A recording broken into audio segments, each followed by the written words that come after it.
Memasuki masa sidang ke-6 perselisihan hasil pemilu presiden, masa pendukung pasangan Prabowo Hatta kembali menggelar aksi di depan gedung Mahkamah Konstitusi. Kali ini giliran masa yang mengatasnamakan Gardu Merah Putih yang menggelar aksi dan orasi di depan gedung MK. Mereka menyatakan akan ikut mengawal jalannya sidang perselisihan hasil pemilu presiden. Meski tidak seramai hari-hari sebelumnya, polisi tetap tidak mengurangi personil keamanan. Rencananya masa pendukung pasangan Prabowo Hatta akan terus mengawal jalannya persidangan hingga putusan akhir 21 Agustus mendatang.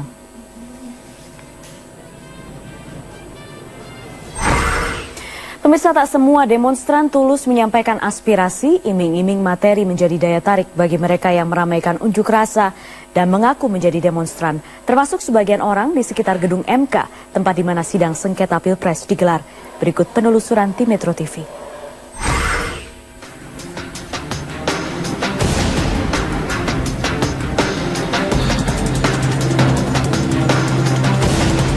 Saya tegaskan kembali bahwa perjuangan kita dalam membangun perubahan, apalagi revolusi, adalah hal yang lumrah, hal yang biasa. Ketika terjadi insiden, bentrokan atau apapun adalah hal yang lumrah demi tegaknya perubahan, demi menangnya Prabowo Hatta Rajasa. Betul, saudara sekalian? Jadi sekali lagi, kita semua di sini jangan sampai gentar, jangan sampai kecut, jangan sampai kita takut. Kejadian Jawa Timur adalah contoh bahwa mereka bersama-sama kita tetap teguh dengan prinsip bahwa Komisi Pemilihan Umum adalah musuh yang nyata bagi kita semua. Setuju, rekan-rekan sekalian? Masih semangat, saudara sekalian? Kita bertahan di sini, oke? Baik.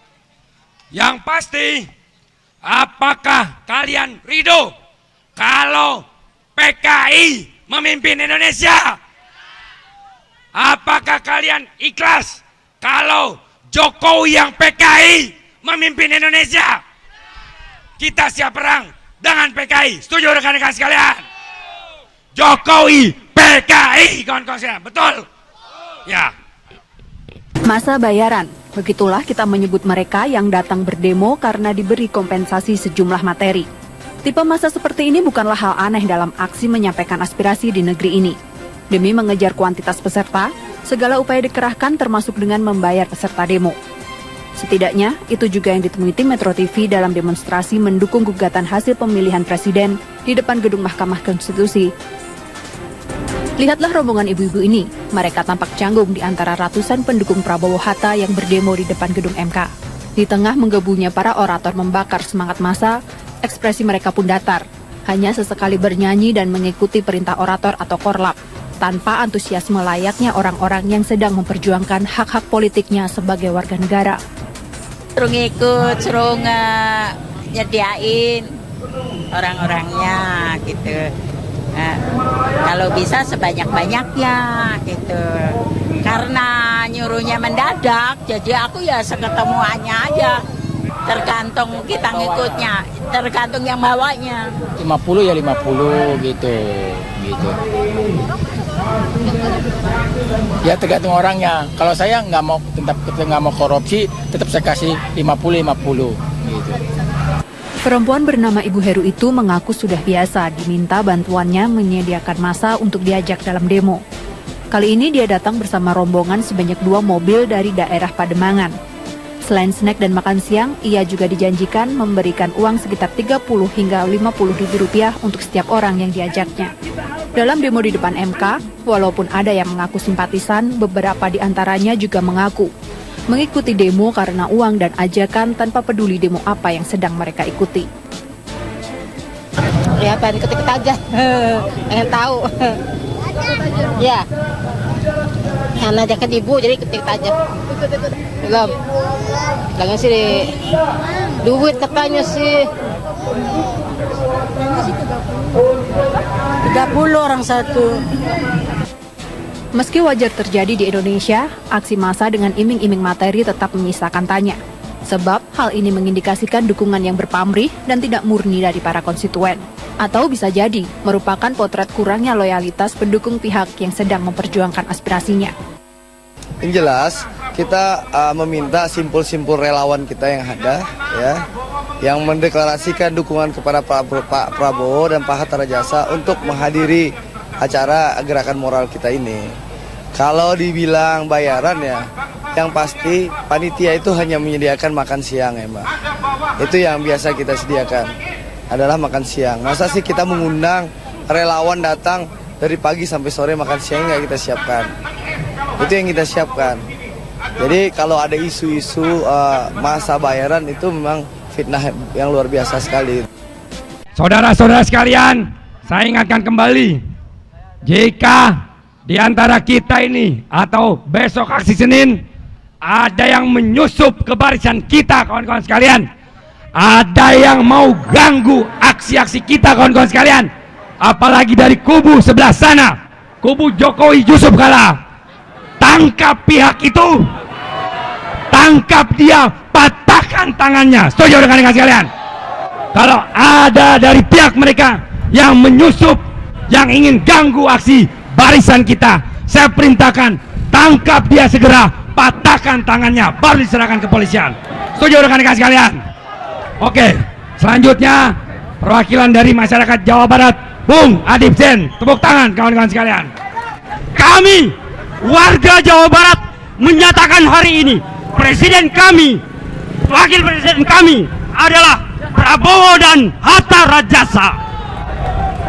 Saudara-saudara sekalian, hari ini bukan hanya sekedar orasi kosong, tetapi ini adalah pendidikan politik rakyat, pendidikan demokrasi bagi rakyat yang pernah dibohongi oleh Matre TV, Matre apa Metro, Matre TV.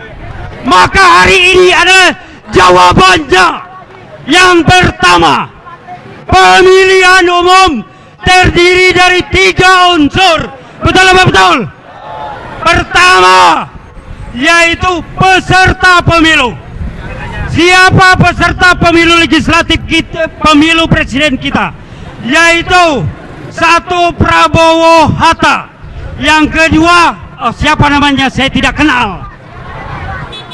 Yang pertama kita yakini adalah presiden dan wakil presiden kita yang telah memenangkan pemilu presiden ini. Yang kedua, saya ingin memberitahu siapa makhluk itu. Saudara tahu siapa makhluk itu? Dia telah melanggar sumpah jabatannya. Dari Solo ditinggalkan, Jakarta ditinggalkan, betul? Nah, sekarang dia dimenangkan oleh KPU. Tetapi apa yang ditulis kemenangan itu adalah kemenangan semu, kebohongan-kebohongan dan kecurangan-kecurangan. Tanggal 21 kita buktikan bahwa kemenangan itu adalah kemenangan dalam kecurangan, betul? Yang kedua, tidak boleh menyebut angka 2.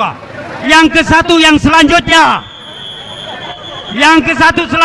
adalah lembaga penyelenggara pemilu, yaitu KPU. KPU ini, saudara-saudara sekalian, sejak awal ditengarai telah tidak kredibel. KPU ini tidak melaksanakan perintah undang-undang. Ngambil contoh misalnya, pada suatu kesempatan calon nomor 1 itu, nomor 2 itu belum jadi calon tetap oleh KPU, telah membuka rekening dana masyarakat dan disiarkan oleh Matre TV, dan itu melanggar undang-undang pemungutan dana masyarakat sesuai dengan undang-undang perbankan. Tetapi KPU diam saja.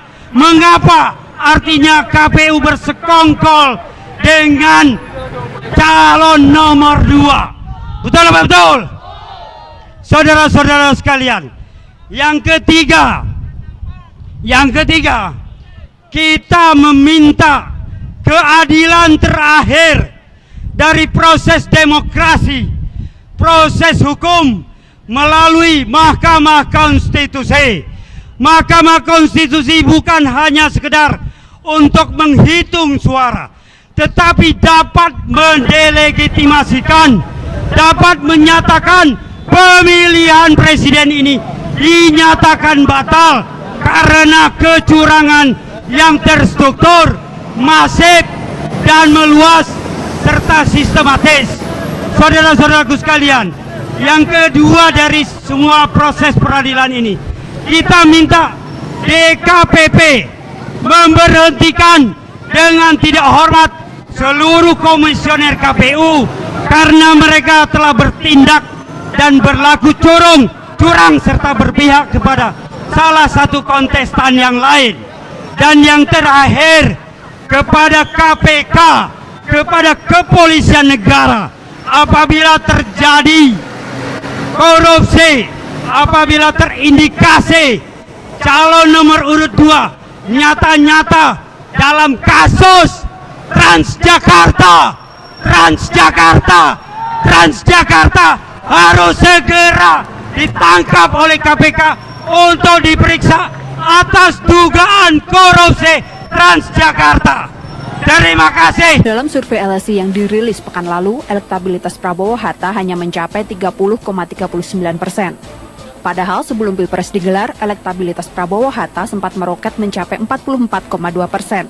Nyaris seimbang dengan pasangan Jokowi dan Yusuf Kala. Saya di kubu Prabowo, ini memang lebih banyak pemilih Prabowo kemarin itu merasa kecewa dan memberikan persepsi negatif kepada pasangan Prabowo Hatta karena dinilai tidak tidak legowo untuk menerima hasil keputusan KPU. Karena tipikal dari pemilih Prabowo Hatta ini memang berasal dari kalangan berpendidikan tinggi dan juga dari masyarakat perkotaan. Jadi tipikal dua pemilih ini memang lebih cenderung untuk mudah sekali mengalihkan dukungannya atau boleh kita bilang pemilih yang ragu-ragu. Gitu. Pemilih Prabowo Hatta sebagian besar adalah pemilih rasional dan kalangan menengah. Kelompok ini yang disebut bisa berpindah preferensi politik tanpa keterikatan loyalitas pada calon tertentu. Naiknya kepopuleran Prabowo Hatta juga disebut tidak terlepas dari pembentukan image dan penggunaan jargon serta simbol nasionalisme menjelang pemilihan presiden.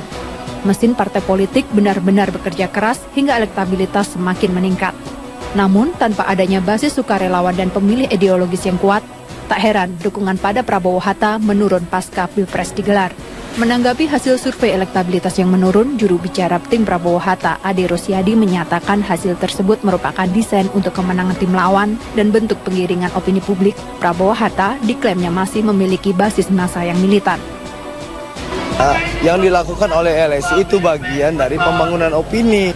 Tapi bagi kami meyakini ya, setelah Pilpres ini malah dukungan kepada Prabowo semakin meningkat. Basis massa yang banyak dan kuat memang merupakan faktor penting kemenangan pemimpin negeri ini. Namun yang tak kalah penting dicermati adalah apakah dukungan tersebut murni atau justru sementara karena pemberian sejumlah materi sebagai gantinya.